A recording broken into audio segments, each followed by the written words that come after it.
우리 다 같이 하나님의 말씀 보시겠습니다. 하나님 말씀은 마태복음 13장 33절의 말씀이 되겠습니다.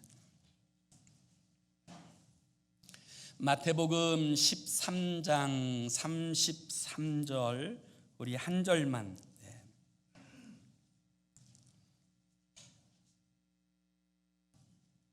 우리 다 찾으셔서 33절 한 절만 함께 읽습니다. 시작.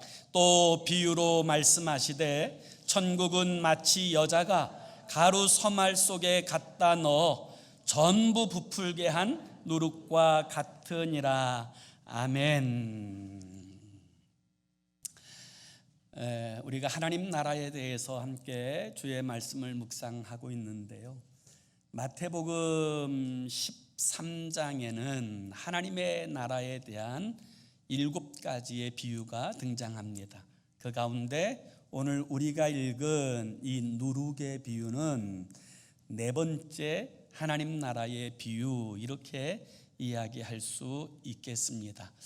누룩이라고 하는 것은 이제 밀이나 혹은 찐 콩을 이제 발효시켜 만든 효모를 누룩, 이렇게 표현하는데요, 이 누룩을 잘 다스리는 민족들은 직접 찾아가 보면 빵 맛이 확실히 다릅니다. 제가 많은 곳을 다니지는 않았지만 제가 다녀본 곳 가운데 가장 빵 맛이 좋았던 2곳을 이야기하려고 하면, 하나는 이스라엘이고요, 또 하나는 프랑스입니다. 실제로 프랑스 파리의 바게트는 정말 맛있습니다. 제가 그렇다고 해서 파리 바게트를 홍보하는 것은 절대로 아니니까요, 정말 빵이 맛있다고 하는 그것은 누룩을 정말 잘 사용하는 민족이라는 사실을 보여주는 좋은 예라고 생각합니다. 예수님께서 어렸을 때부터 어머니가 그 누룩을 통하여서 빵을 만들고 또 여러 가지 음식을 만드는 것들을 직접 지켜보시면서 성장하였을 것입니다. 그리고 그 주님께서 오늘 이 누룩의 이야기를 통하여서 하나님 나라에 관해서 설명하고 있는 말씀이 오늘 우리가 읽은 이 본문의 말씀의 내용이에요. 그런데 이 누룩에 관한 이 비유의 말씀은 굉장히 짧습니다. 이 한 절밖에 되지 않아요. 그래서 오늘 저의 설교도 짧을 예정입니다. 또 너무 좋아하시고 기대에 찬 눈빛을 보이시는 위험한 몇 분이 계시는데, 또 그럼에도 불구하고 하나님의 성령께서 이끌어 가시면 좀 더 길어질 수도 있겠죠. 모쪼록 저는 이 시간을 통하여서 우리의 마음 가운데도 하나님 나라의 누룩으로 말미암아 우리의 심령이 하나님 나라에 대한 기대와 믿음으로 부풀어 오르는 이 복된 시간이 되어질 수 있기를 원합니다. 성경에는 이 누룩이라고 하는 이 표현이 등장할 때 2가지 의미로 이 누룩은 사용되어져 왔습니다. 하나는 부정적인 의미에서의 누룩, 이렇게 쓰여졌고요, 또 하나는 긍정적 의미에서의 누룩, 이렇게 사용되어진 경우들이 많이 있습니다. 제일 먼저 누룩에 관한 표현이 등장하게 되어진 성경 구절이 출애굽기서 12장 15절의 말씀이에요. 출애굽기서 12장 15절에 보면 이렇게 말씀하세요. 너희는 이레 동안 무교병을 먹을지니 그 첫날에 누룩을 너희 집에서 제하라, 이렇게 말씀하시는 장면이 등장합니다. 자, 이 말씀은 이스라엘 백성들이 구원받기 전날, 다시 말하면 유월절을 준비하고 있을 그때 하나님께서 이스라엘 백성들에게 들려주신 말씀입니다. 이 말씀의 요지는 너희가 출애굽하여 구원받은 백성으로서 가나안 땅에 들어가려면 누룩을 제하여야 된다, 이렇게 말씀하시는 내용이에요. 여기서 주님께서 말씀하시는 이 누룩은 바로 애굽의 누룩을 말하는 것입니다. 애굽의 영향력, 애굽에서 그들이 태어나고 자라는 동안에 익혔던 애굽의 문화, 관습, 종교, 그리고 노예 의식에 이 누룩을 다 제하여야 버려야 온전한 신앙생활 가운데로 나아가고 가나안 땅에 들어가는 하나님 나라의 백성이 되어질 수 있다. 이 사실을 교훈하기 위하여 주님께서 말씀하신 내용인 것입니다. 우리가 신앙생활을 온전히 하려고 하면 이 세상의 누룩, 그 누룩의 영향 가운데 살아서는 절대로 하나님께서 기뻐하시는 온전한 신앙생활을 영위하지 못합니다. 그런 누룩을 제하고 하나님 나라의 비전에 사로잡혀야 바른 신앙생활을 영위하며 살아갈 수 있게 되어지는 줄로 믿습니다. 그렇게 하나님께서 교훈하셨음에도 불구하고 이스라엘 백성들은 애굽의 누룩을 다 제하지 못하였습니다. 광야에서 여전히 애굽을 그리워하며 애굽 땅에서 먹던 파와 부추와 마늘이 생각난다고 하나님께 반기를 들고, 또 심지어는 그 노예 의식을 버리지 못한 채 다시금 애굽으로 돌아가자고 소란치던 그들은 결국 광야에서 엎드러지고 말았습니다. 오늘 우리들의 삶의 자리에서 온전한 신앙생활을 하기 원한다면 오늘 우리들의 영적 삶을 잠식하는 세상적 누룩을 버려야 합니다. 예수님께서도 누룩에 관하여서 말씀하신 때가 또 있으셨는데요. 마태복음 16장 6절에 보면 예수님께서 누룩에 대하여 이렇게 말씀하시는 장면이 등장해요. 예수께서 이르시되 삼가 바리새인과 사두개인의 누룩을 주의하라 하시니, 이 말씀은 예수님께서 칠병이요 떡 7개와 물고기 2마리를 가지고 그곳에 모인 4,000명의 사람들을 배불리 먹이시고 7광주리가 남는 이 놀라운 칠병이어의 역사를 나타내신 후에 제자들과 더불어 그 바다 건너편으로 가실 때 말씀하셨던 내용이에요. 제자들은 누룩을 주의하라 하시니까 예수님께서 떡 얘기하시는가 처음엔 그렇게 생각하였는데, 이 주님께서 이 제자들에게 말씀하시고자 하시는 누룩은 바리새인의 누룩과 사두개인의 누룩이에요. 바리새인의 누룩은 신앙적 형식주의, 신앙적 외식주의, 다시 말하면 위선의 누룩을 주의하라, 이렇게 말씀하신 거죠. 그 다음에 사두개인의 누룩은 그들이 믿는다는 이름은 가졌지만 무리만 믿는 세속적인 누룩을 의미하는 거예요. 그 당시에 종교 지도자들이라고 불림받았지만 바리새인들과 이 사두개인들이 사람들에게 끼치는 영향력의 누룩은 변질된 누룩이었어요. 그래서 주님께서는 바리새인과 사두개인들의 누룩을 주의하라, 이렇게 말씀하시는 것이지요. 오늘 우리들의 삶의 자리에서 우리의 신앙적 변질이 있는지 우리는 돌아볼 필요가 있습니다. 그 후에 사도 바울은 고린도 교회에서 누룩에 관한 이야기를 다시 한번 합니다. 이 고린도 교회 안에 세상도 용납하지 못할 음행한 악한 일이 벌어졌습니다. 어떤 한 성도가 자신의 아버지의 아내를 취하는 음행을 저질렀습니다. 물론 그 아버지는 돌아가셨고 그 어머니라 불려지는 그 사람 또한 자신을 낳은 어머니가 아닌 아버지의 또 다른 첩이었습니다. 그럼에도 불구하고 이 악행, 음행에 대한 악행이 저질러지게 되었을 때 고린도 교회는 그의 악행을 용납하였습니다. 그럴 뿐만 아니라 그가 지식이 많고 돈이 많고 능력이 많다고 그를 자랑하였습니다. 그때 사도 바울은 고린도전서 5장 6절에서 이 악한 영향력이 교회 안에 들어오는 것에 대하여 이와 같이 책망합니다. 너희가 자랑하는 것이 옳지 아니하도다. 적은 누룩이 온 덩어리에 퍼지는 것을 알지 못하느냐. 이와 같이 말씀하십니다. 여기에 말씀하시는 누룩, 이것은 음행의 누룩이에요. 이 음행의 누룩이 교회 공동체 안에 들어와서 교회를 부풀게 하면 교회가 망하는 거예요. 도박의 누룩이 우리의 심령 안에 들어와서 우리의 심령을 부풀게 하면 가산을 탕진하고 망하는 거예요. 악행의 누룩이 우리의 삶에 들어오면 그 삶이 무너지는 거예요.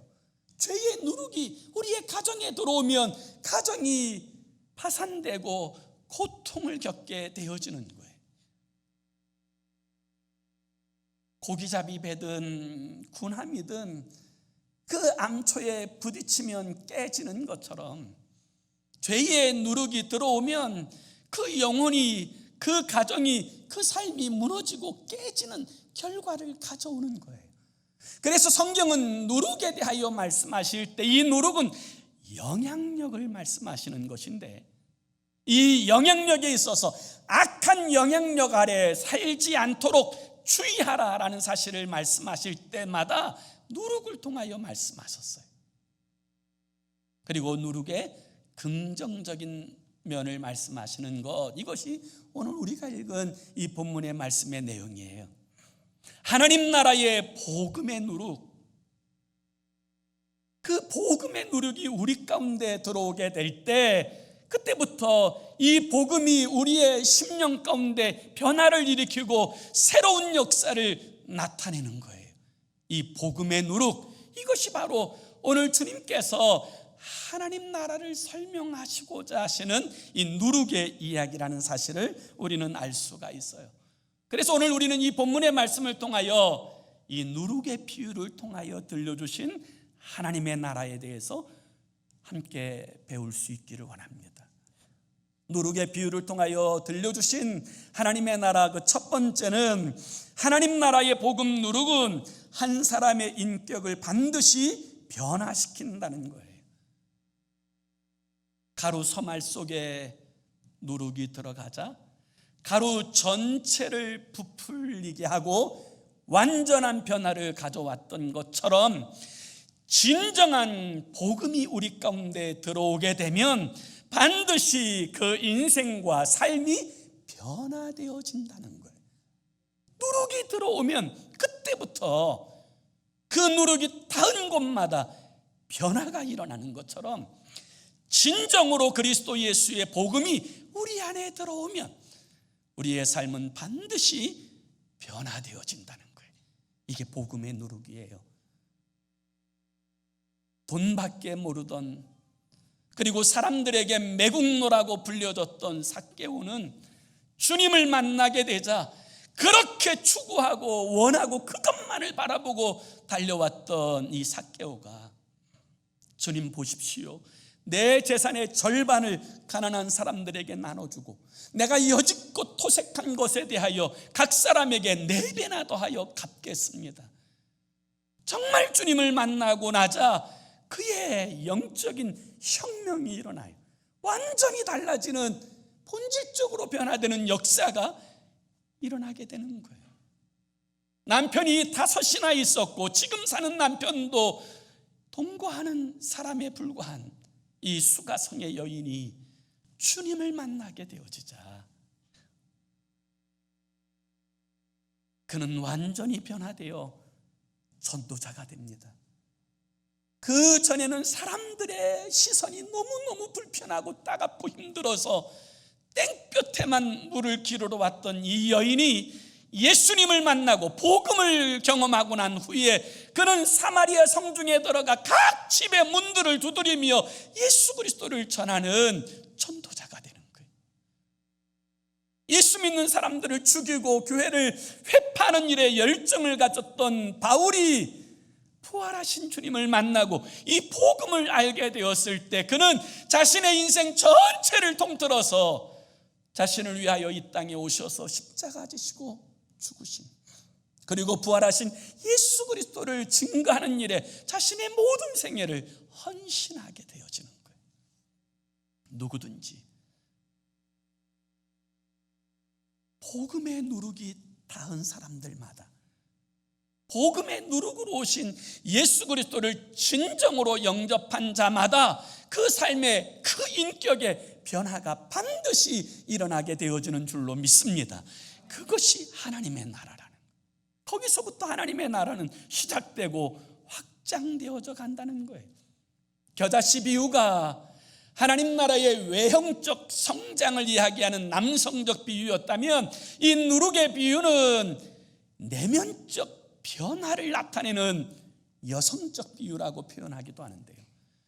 여러분, 정말 예수 그리스도가 내 안에 오시고 나를 통치하시고 다스리시는 왕이 되시면 그 삶은 반드시 변화를 가져와요. 이게 하나님의 나라예요. 누룩의 비유를 통하여 우리에게 주시는 두 번째 말씀의 내용은 변화된 한 사람을 통하여 다른 사람이 변화되는 것, 이게 하나님 나라의 원리라는 거예요. 변화된 그리스도인만이 다른 사람을 변화시킬 수 있습니다. 다시 말하면 진정한 새 생명을 가진 사람만이 새 생명의 역사를 나타내는 줄로 믿습니다. 그게 하나님 나라의 원리라는 거예요. 그래서 정말 변화가 되어지면 여러분, 그 사람이 들어가는 가정, 사회, 이웃들에게 변화가 나타나게 되어지는 거예요. 누룩에는 전염성이 있고 이 누룩에는 확산성의 영향이 있어요. 그 주변 닿는 곳마다 변화를 경험하게 만드는 거예요. 미국에서 또 한국에서 코로나가 조금씩 확장되어져 가고 있다는 이야기를 우리가 듣는데요. 여러분, 이 코로나를 전염시키는 방법은 간단합니다. 코로나에 걸린 사람하고 대화하고, 코로나에 걸린 사람하고 함께 밥을 먹고, 코로나에 걸린 사람과 수건을 같이 쓰면 다 전염되는 거예요. 마찬가지로 예수 그리스도의 복음을 가지고 이 복음의 능력에 전염되어진 사람들과 함께 살면 반드시 변화가 있어요. 그게 하나님의 나라의 원리라고 말씀하시는 거예요. 오늘 여러분, 이 미국을 일으킨 사람들을 우리는 청교도라고 이야기하지 않습니까? 이 경건한 청교도들에 의해서 이 미국이라고 하는 나라가 기틀을 마련하고 세워지게 되었는데요. 여러분, 놀랍게도 이 청교도들의 조상이 누군지 아십니까? 바로 해적질하던 바이킹들이었어요. 그 영국과 스칸디나비아 반도를 중심으로 하여 이 해적질하던 이 바이킹들, 그들은 이 바다와 싸우는 용맹함이 있었을 뿐만 아니라 또 굉장히 지혜로운 사람들이었다고 전해져요. 그런데 이 굉장히 지혜로운 이 사람들이 가만히 보니까 이 자기 주변에 있는 여성들은 다 음란하고 방탕한 여성들밖에 없어요. 그래서 그들과 결혼하게 될 때는 다 이 결혼 생활이 무너지고 가정이 다 무너진 일들을 경험하면서 이 사람들이 제일 근심한 것 중에 하나는 뭐냐면, 우리는 비록 해적질하지만 우리의 후손들은 바르고 잘 돼야 되지 않겠나, 복돼야 되지 않겠나, 이런 고민을 가지고 있었다는 거예요. 그래서 바다에 나가서 늘 이야기하는 것 중에 중요한 주제와 이슈가 이 다음 세대 이 자녀들에 관한 이야기였는데, 그러다 보니까 그들이 내린 결론이 이거였다는 거예요. 성병에 걸리지 않고, 그리고 자기의 자녀들을 바르게, 진실하게, 거룩하게 교육할 수 있는 사람이 누군가에 대한 결론이 예수 믿는 여자밖에 없더라는 거예요. 그래서 그때부터 이 바이킹족들이 이 나라 저 나라 침략하면서 예수 믿는 여자들을 잡아와서 강제로 결혼하고 그리고 가정을 이루었어요. 이 끌려온 여자들이 그 강제로 결혼하게 되었지만 그 가운데 낳은 아기들을 하나님의 말씀으로 양육하는 거예요. 남편은 해적질하러 나갈 때 이 경건한 그리스도인 이 부인들은 자녀들에게 하나님의 말씀을 가르치고 기도하는 법을 가르치고 정말 하나님을 의지하는 법을 가르쳤는데 그들이 바로 청교도의 조상이 되는 거예요. 저는 이 여인들이 누룩이었다고 믿습니다. 이 누룩과 같은 역할을 그 가정 가운데 행하게 되었을 때 여러분, 장차는 이 어마어마한 영향력이 온 세상 가운데 나타나게 되어진 것 아닙니까? 오늘 하나님께서 우리를 이 누룩의 영향권 아래에 부르시는 거예요. 그리고 우리가 복음의 누룩에 전염되어서 우리를 통하여 이 복음의 누룩이 온 땅 가운데 들어갈 수 있게 되기를 원하시는 것, 이게 하나님의 마음인 줄로 믿습니다. 그게 하나님 나라의 하나님의 원함이에요. 갓 예수 믿은 지 오래되지 않은 그리스도인에게 그가 예수 믿게 되었다는 이야기를 듣고는 불신자 친구가 와서는 이렇게 이야기했다는 거예요. 여보게, 진짜 자네가 예수 믿는가? 그러자 이 사람이 내가 진짜 예수 믿네. 그래? 그러면 내가 한번 질문할 테니 한번 잘 대답이나 해보게. 삼위일체의 뜻이 무엇인가? 글쎄, 그건 잘 모르겠네. 네가 믿는다고 하는 그 예수는 설교를 몇 편이나 하였다고 하든가? 글쎄, 그것도 잘 모르겠네. 그런데 왜 이 땅에는 이렇게 이단 종파들이 많이 생기는가? 글쎄, 그것도 마음은 아프지만 내가 잘 모르겠네. 그 이야기를 듣고 나서 이 불신자 친구가 조롱하듯이 이야기하였답니다. 자네가 예수는 믿는다고 하는데 정작 이 예수에 대해서 잘 알지 못하고 있구만. 그 이야기를 듣는 친구가 이렇게 이야기합니다. 맞아, 내가 더 많이 깊이 알아야 되는데 참 부끄럽구만. 그 대신 내가 하는 거 분명한 것 하나가 있지. 자네가 알다시피 3년 전만 해도 나는 술 주정뱅이요, 노름꾼이었어. 우리의 가정은 풍비박산 날 지경이 되었고, 그리고 나는 많은 빚을 지고 심지어는 내가 저녁에 집으로 가면 내 처자식은 나를 무서워했다니 다 피하고 도망하였지. 그런데 그리스도인이 되고 난 지금은 술도 끊고 도박도 끊고 빚도 다 갚았을 뿐만 아니라 무엇보다 우리의 가정이 너무너무 화목해졌네.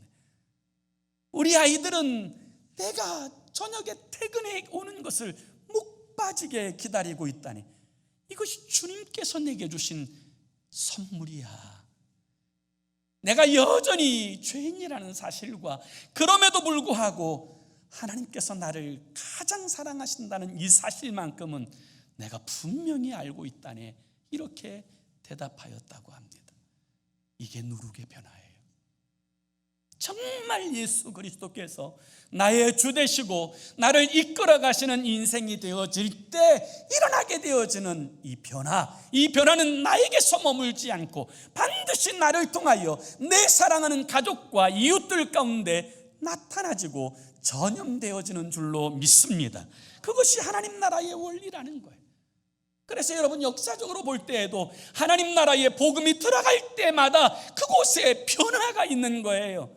여러분, 여인들과 이 아이들이 과거에는 다 소모품처럼 그들의 인권이 다 무시되고 그와 같이 되었지만, 복음이 들어갈 때 여인과 아이들의 인권이 존중되고 오히려 귀중하게 여김되어지는 이 놀라운 역사가 그 땅 가운데 이루어지게 되어지는 거예요. 반드시 누룩은 닿는 곳마다 역사를 나타낸다는 거예요. 이 누룩의 비유를 통하여 들려주신 하나님의 나라, 그 세 번째는 누룩은 반드시 넣어야 한다는 것이에요. 그래야 영향력을 발휘할 수 있다는 거죠. 누룩의 영향력이 아무리 크다 할지라도 선반 위에 놓여져 있어서는 어떤 것도 변화시킬 수 없습니다. 우리가 정말 예수 그리스도로 말미암아 거듭나고 그래서 완전히 새로운 피조물이 되어졌다면, 오늘 우리들이 있어야 될 자리는 교회가 아니라 세상입니다. 주님께서 보내시는 그 세상 가운데 들어가 빛과 소금의 역할을 감당하는 것, 그것이 우리가 이 땅 가운데서 감당해야 될 가장 중요한 사명이 되는 줄로 믿습니다. 우리가 이 땅에 들어가야 될 이유가 여기에 있어요. 배는 항구에 있으라고 만들어진 게 아니에요. 물론 항구에 있으면 좀 더 안전할 수는 있겠지만 이 배의 진정한 가치를 드러내기 위해서는 반드시 거친 바다에 나아가야 합니다. 그래야 배가 배로서의 그 역할을 감당하는 거예요. 자동차는 가라지 안에 있으라고 만든 것이 아니에요. 도로를 달릴 때 비로소 자동차로서의 활용이 이루어지는 거예요. 오늘 그리스도 예수의 사람으로 부름받은 우리도 선반 위에 놓여지도록 부름받은 것이 아니라 세상 가운데 들어가 세상 속에 하나님 나라를 전염시키고 하나님 나라를 가치를 세우고 하나님의 살아계심을 보여주는 인생으로 우리를 사용하시기 위하여 부르신 줄로 믿습니다. 밀림의 성자라고 불려지는 알버트 슈바이처 박사는 아주 뛰어난 오르간 연주자일 뿐만 아니라 신학 박사, 철학 박사, 의학 박사였어요. 이 박사학위가 3개나 있는 그가 오늘 하나님의 말씀을 묵상하다가 부자와 나사로에 관한 말씀을 묵상합니다. 그리고 깊이 큐티를 해요. 누가 부자고 누가 나사로일까? 깊이 묵상하다 보니까 복음을 가진 자신이 부자이고 그리고 나사로는 소외된 땅에서 병들어 죽어가는 아프리카 사람들이 나사로라는 생각이 들었어요. 그때 슈바이처는 이렇게 마음에 결심하였다고 합니다. 이 부자의 심판을 견디려면 내가 그 땅에 들어가서 복음을 전하고 그들을 섬기는 삶을 살아야 되겠다. 그리고 그는 모든 영광을 다 내려놓고 아프리카 밀림에 들어가 그 오지에 사는 한 사람 한 사람을 주님 섬기듯이 섬기기 시작합니다. 하루는 한 흑인 여인이 그 슈바이처를 통하여 치료를 받으면서 이렇게 질문해요. 박사님, 당신은 내가 볼 때 그렇게 뛰어난 연주자일 뿐만 아니라 박사학위가 3개나 가지고 계신 그런 분인데 왜 굳이 여기서 이런 일을 하십니까? 그때 슈바이처 박사가 이렇게 고백해요. 주님께서 내게 보여주신 그대로 나도 순종하는 것뿐입니다. 주님께서 내게 보여주신 그대로 나도 순종하는 것뿐입니다. 그게 복음을 가진, 복음의 누룩을 가진 사람들이 세상 가운데서 행해야 될 가장 중요한 이유예요. 예수님은 누룩으로 이 땅에 오셨어요. 높고 높은 보좌에서 너희를 사랑한다 이렇게 말씀하신 사랑이 아니라 친히 낮고 낮은 이 땅에 인간의 몸을 입고 하나님 나라의 복음의 누룩을 가지고 이 땅에 오셔서 그때부터 하나님 나라의 누룩은 부풀어 오르기 시작한 거예요. 오늘 그 주님이 우리를 누룩으로 부르셨어요. 그리고 이와 같이 말씀하세요. 너희도 세상 가운데 누룩으로 살아라. 복음의 누룩을 가지고 살아라. 너희가 닿는 곳마다 이 복음이 너희를 통하여서 온 땅을 덮도록 복음의 누룩으로 살라고 우리를 부르신 줄로 믿습니다. 사랑하는 성도 여러분, 정말 우리에게 이 복음의 누룩이 감염되어져 있습니까? 정말 우리가 이 세상엔 살지만 하나님 나라에 대한 거룩한 비전과 그 기쁨에 감동하고 있습니까? 그리고 내가 살아야 될 분명한 이유가 확실하고 이 하나님의 나라와 그 의를 이루는 것이 우리의 삶의 우선순위가 되어져 있습니까? 그렇다면 여러분 주저하지 말고 여러분이 보내신 이 삶의 자리에서 누룩으로서 하나님 나라의 거룩한 영향력을 나타내고 살아가는 저와 여러분의 삶이 되기를 예수 이름으로 축원합니다. 기도합시다. 우리 같이 기도했으면 좋겠어요. 이렇게 기도했으면 좋겠어요. 주님, 복음의 누룩, 하나님 나라의 누룩을 전염시키고 확장시키는 우리와 우리 교회가 되게 하여 주옵소서. 사도행전 24장 5절에 보면 그리스도인을 뭐라고 이야기했냐면 전염병 같은 자들이라고 이야기했어요.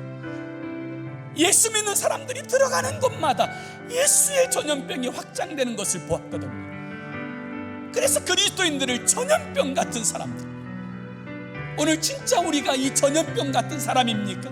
예수 전염병을 나타내는 사람들입니까? 이 복음의 전염병을 나타내는 사람들입니까? 사도행전에 보면 또 예수 믿는 사람들을 가리켜서 세상을 소동케 하는 사람들이라 그랬어요. 예수 믿는 사람들이 들어가면 그곳에 변화가 일어나고 소동이 일어나요. 역사가 일어나요. 그래서 예수 믿는 사람들이 소동케 하는 사람들이에요. 오늘 정말 우리를 통하여서 우리의 가정에 변화가 일어나고 소동이 일어나고 영적 갱신이 일어나고 있습니까? 진짜 복음을 가지고 있다면 여러분, 정말 내가 그리스도 예수로 거듭났고 그리고 그분의 통치 아래에서 하나님의 나라를 우리 누리고 살아가고 있다면 우리를 통하여 그 일이 일어나야 합니다. 소동이 일어나야 돼요. 전염병 같은 역사가 일어나야 돼요. 주님은 우리를 그런 일에 사용하시기 위하여 부르신 줄로 믿습니다. 우리로 하여금 이 놀라운 복음의 역사가 확장되고 전염되어지는 역사가 있게 해달라고 우리 함께 합심으로 기도하겠습니다. 살아계신 하나님 우리 아버지, 주님의 놀라우신 은혜와 사랑을 진심으로 감사합니다. 하나님, 우리 아버지께서 우리를 부르셨습니다. 우리를 아버지 하나님의 나라로, 하나님 나라의 백성으로, 하나님 나라의 기업을 가진 주의 자녀로 부르셨습니다. 아버지 하나님, 오늘 이 하나님의 나라를 설명하실 때 정말 하나님의 나라로 부름받아서 그 심령이 하나님의 나라가 이루어지고 주님의 통치 아래 살아가는 인생들을 통하여 또 다른 변화의 역사가, 하나님의 나라가 전염되어지고 하나님의 나라가 확장되어지는 아버지 소동이 일어나고 변화가 일어나고 변혁이 일어나는 역사가 있다고 주님께서 말씀하여 주십니다. 아버지 하나님, 우리로 하여금 예수 그리스도를 전염하는 전염병을 일으키는 주의 사람이 되게 하여 주옵소서. 내가 들어가 있는 가정에 아무런 변화가 없다면, 내가 들어간 직장에 아무런 소동이 없다면, 아버지 오늘 정말 내가 그리스도 예수 안에서 거듭났고 정말 구원의 역사 가운데 살아가는 인생인지 돌아보게 하시고 예수 그리스도를 나의 주님으로 영접하고 주님의 통치 아래 살아가는 주의 사람들이 되게 하여 주셔서, 하나님 아버지, 예수 그리스도의 이 전염병이 나를 통하여 우리의 가정에, 우리의 이웃들에게, 내가 다니는 직장에 확장되어지며 주의 나라로 세워지도록 하나님 붙들어 주시고 역사하여 주시옵소서. 은혜 베풀어 주시옵소서.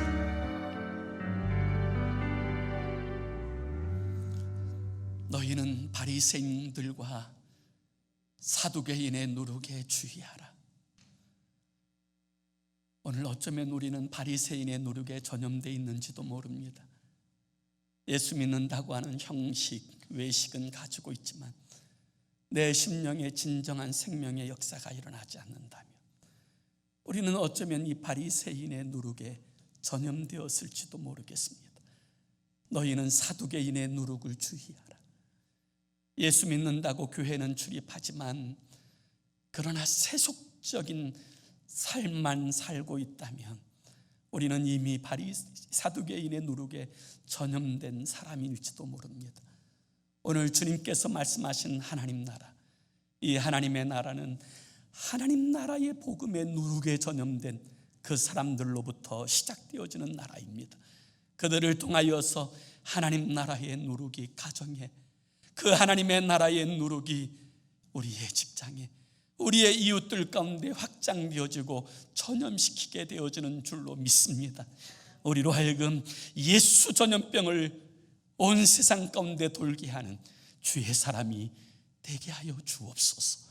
예수 그리스도의 이름으로 간절히 기도 올리옵나이다. 아멘.